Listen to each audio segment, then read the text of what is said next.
Hi, my name is Keith Nickel, and today what I'd like to look at is what I'm calling, for a better word, lopsided skiing. Cross-country skiing is a symmetric sport. We want to have our arms doing the same thing on both sides, our legs doing the same on both sides, whether we're classic skiing or skating. But often in my lessons, and also I see in my online fast track program, people who send in videos of themselves skiing, I see a certain amount of what I'm calling lopsided skiing, where things are not quite symmetric. Let me do a quick demo of what this might look like in the diagonal stride. So notice in this case, I'm getting pretty good weight shift with my left ski, but my right ski just stays in the track. And I see this type of situation pretty commonly, because it's not surprising. We may be able to balance better on one foot, than the other. And so maybe what this requires, and the drills that I kind of give people in this type of situation, are to do something like the scooter drill on their weaker side. Practice that weaker side a bit more than the side that you balance well on. So it might look like this. I might tell that person there, let's do the scooter with your right ski. That was the one you're having problems balancing on. So here I am practicing the scooter on my right ski, working on getting my head, Tony nose over top, working on balancing on that weaker side.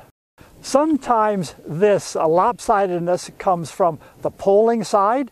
In this case, let me just demonstrate. I'll pole a little bit more past my body with my left ski, while my right ski will stop at my hip.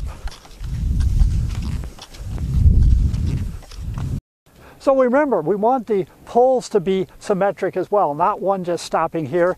But so, if we want to get a nice poling action, arm at 90 degrees, poling just slightly past the hip, we want to do that on both sides.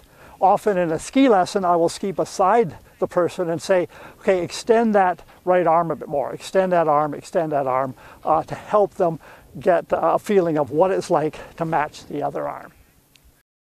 So I also see this often with skaters as well.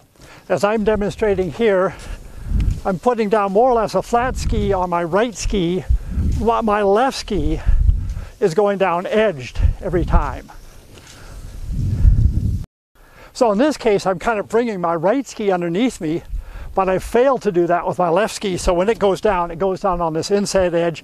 I can't really get over and balance on it, creating this lopsided skating technique. And many skiers have kind of a subtle variation between, putting on a flat ski and a slightly edged ski or something like that. So it's really something to be conscious of and aware of. So let's look at how we might correct that. In this case, my left ski not going down flat. So here's a drill I sometimes use with skiers to kind of correct that. So let's say my goal is to start to bring that left ski in. I might do something like the boot touch. So I get a bit of speed here.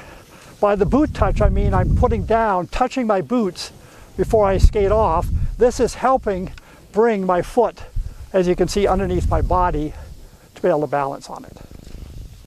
So let's just recap what we've been looking at here. These are just a couple of examples of what I'm calling lopsided skiing, or not symmetric skiing.